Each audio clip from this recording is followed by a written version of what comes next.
Hi guys, thank you for watching Lewis Fishing. On this video, ipapakita ko kung paano ko mini-maintenance ang aking Sougayilang baitcasting reel. Baitcasting reel na to is nagamit ko na for saltwater fishing.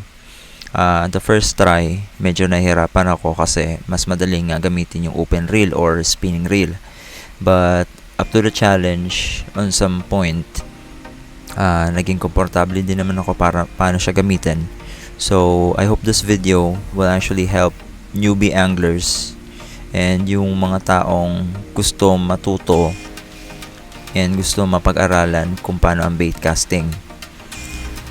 Ang Sougayilang baitcasting reel is one of the cheap alternative kung gusto mo matuto ng baitcasting. Ito ang pinili ko bilihin at that time kasi ayoko nga mag-apura na bumili ng branded. But this reel actually works fine.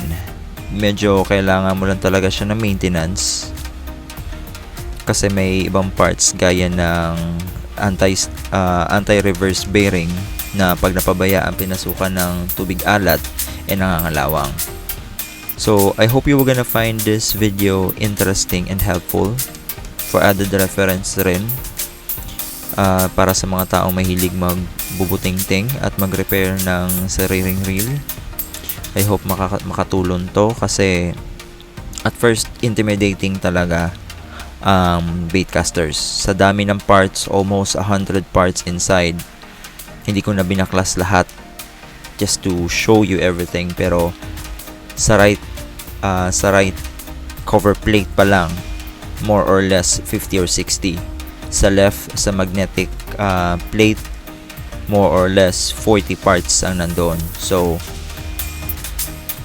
kaya na bahala. Pasensya lang kung medyo na fast forward or binilisan ko yung video kasi ang normal phase nito will gonna be a 30-minute video. So I hope you guys enjoy the video. Any comments or suggestions or anong sabihin natin reklamo sa video kasi nga masyado mabilis, just let me know.